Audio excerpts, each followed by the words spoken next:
salaatu gii la ñuy tuddee salaatu tibbil qulub ñu koy askanale imaam Ahmad ad-Dardir rahimahullah. moom nag ni ñu ko waxee salaatu gu am solo la ci saafara tawati xol, maanaam leeral xol ak faj wér di yaram. Ahmad ibnul Ma'mun al-Balghizi rahimahullah neewoon na sama sëriñ Ahmad ibnul Arabi moo ma joxoon ndigal ci salaatu gii ne ma dee ko jàng 315 ñetti téeméer ak fukk juróom ngir saafara tawati xol. ma laaj ko ne ko ndax dangaa jublu tawati xol ci zahir, maanaam jàngoro ju nekk ci sa xol, wala xol boo xam ne daa tilim nga bëgg mu leer ba ma nekk boroomam. mu ne ma innaha tubarri'u min al jamii, lépp lay saafara. docteur Cheikh Wahba az-Zuhayli rahimahullah mas nañ koo laajit ne ko ndax julli ci yonent bi moom sallallahu alayhi wa sallam dana jeexital ci saafara ci faj dara.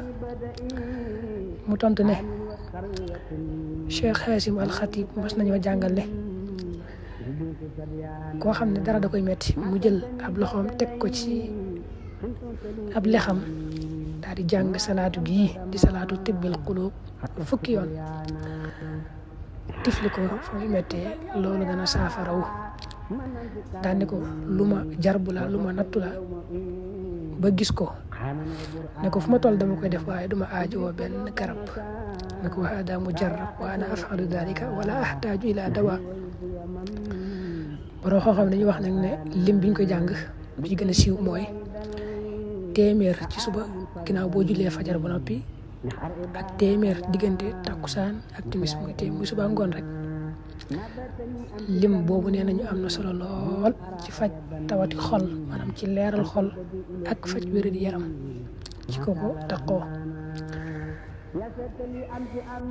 nee nañu it ku ko jàng ci anam gii am na solo lool ci faj wér di tawati xol ak tawati yaram, am na solo lool. nee nañu mooy da ngay jiital Fatiha juróom-ñaari yoon teg ci ayatu shifa yi, mooy wa yashfi sudura xawmi muminin ci suratu tawba, ak yaa ayyuhan naas qad jaatkum maw'idatun min rabbikum wa shifaa'un lima fi sudur ca suratu Yunus, ak yaxruju min butuniha sharabun muxtalifun alwaanu fihi shifaa'un linnaas ci suratu Nahl, ak wa nunazzilu min alqur'ani ma huwa shifaa'un wa rahmatun lil mu'minin ci suratu Isra, ak wa idha maridtu fa huwa yashfini ci suratu Shu'ara, ak qul huwa lilladina amanu hudan wa shifaa ci suratu Fussilat.